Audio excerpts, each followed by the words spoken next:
Daren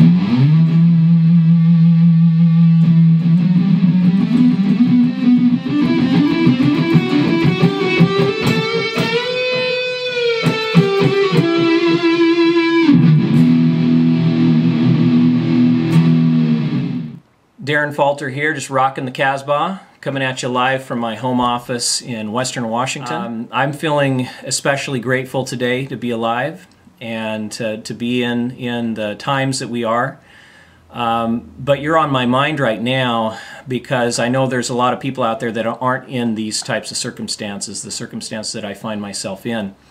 And there's various reasons for that, but it doesn't help the fact, it doesn't make anybody feel any better when you're going through all the stress. And I just want to let you know that I know how you feel because I've been there. I've been in situations where my income was cut in half overnight, and I had no prospects for increasing that income, and I wasn't even able to make it on the current income I had before it was cut in half.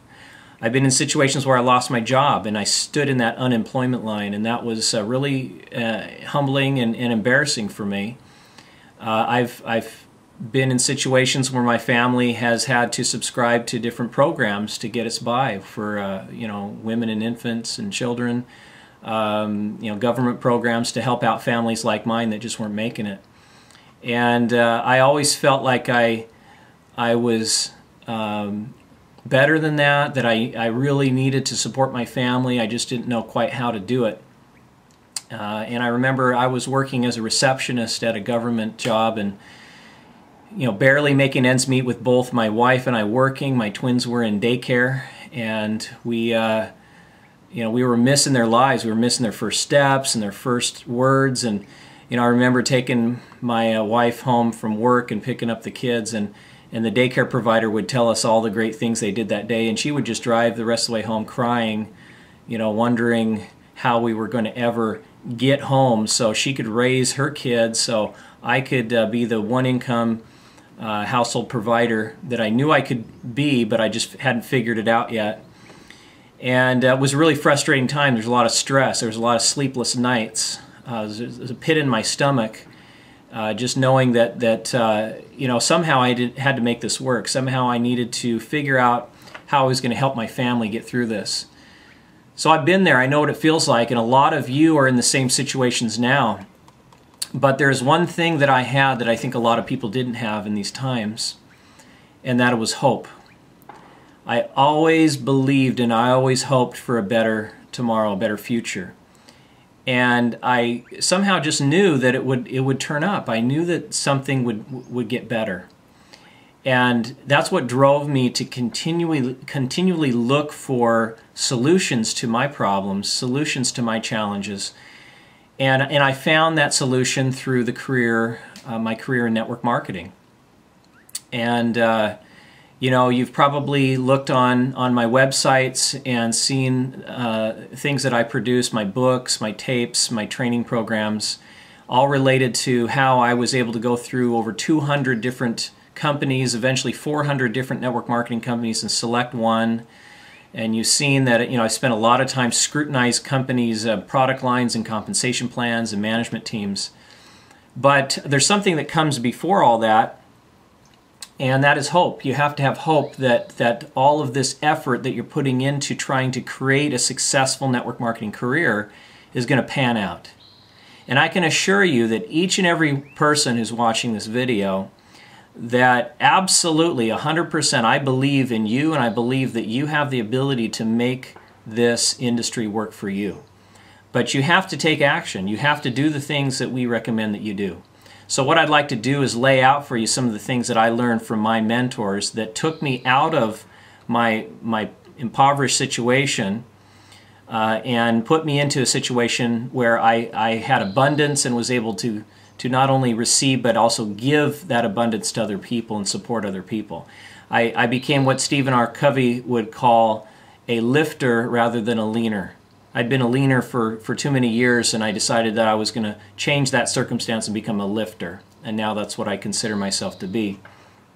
Well, I do want to let you know that I've had a lot of help along the way from many mentors, and a lot of these mentors don't even know that they were mentors for me. because I learned a lot of what I learned from them from CDs, listening to CDs, listening to MP3s, listening to, watching videos, going to seminars. That's where I learned what I needed to learn, because I couldn't find anybody to personally mentor me. I couldn't find anybody who could teach me what I needed to know. So I went out and I read a lot of books, and I listened to a lot of CDs, and I went to a lot of seminars, and that's where the breakthrough came for me. And one of the things that I learned from those mentors was, number one, making money in network marketing is easy. It's easy if you don't allow it to become difficult for you. Second thing I learned was that I was putting the cart before the horse, meaning that I was doing the right things in network marketing, I was just doing them in the wrong order. So I had to change that around, and that made a huge difference in my life. Third thing I learned was that network marketing, the career path, is not a 20-year plan. It's not a 10-year plan. It's not a 5-year plan. It can be a 3-year plan if you take your time with it. So a lot of people, for a lot of people, it's a 3-year plan. But if it's taking longer than that, there's something wrong. But literally, in network marketing, it can be a 6 to 12-month program. I know many people that have completely turned their lives around in 6 months. But they had to take massive action, and they had to move in the right direction, doing the right things in the right order to make it work. And most people need a little help to do that. You can't just do it on your own. You need to find people that have gone before and follow their lead, follow their path.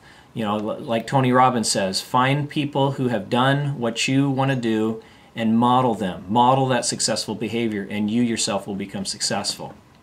So those are the things I learned. And then finally, the last step was really just internalizing all of that information and believing that I personally, Daren Falter, could do these things that I was being taught. Because if you have all this knowledge and information in the world, if you don't truly believe that you can do it, you won't be able to do it. You'll be able to, you'll get so far, and then you'll start sabotaging your success like I did for a long time. So what we need to do is break through that. And sometimes you have to kind of fake it till you make it. You have to get to a point where you actually fake yourself out, or fake yourself into believing that you truly can. And one of the ways that I had to do that was through visualizations. Now, I didn't even know I was doing it at this time. As a matter of fact, when people brought up visualizations before, I always felt it was kind of hokey. I always thought it was kind of cheesy that people brought up these visualizations, imagine yourself, get in a quiet place and do some meditation, and I thought that was kind of weird. Until I started realizing that I was already doing it. I've been doing it my whole life. And sometimes I was visualizing the wrong things, negative things, and I was having negative results. And so I decided to start focusing on the positive things and the things that I wanted to achieve, and focusing all my energy in on those goals.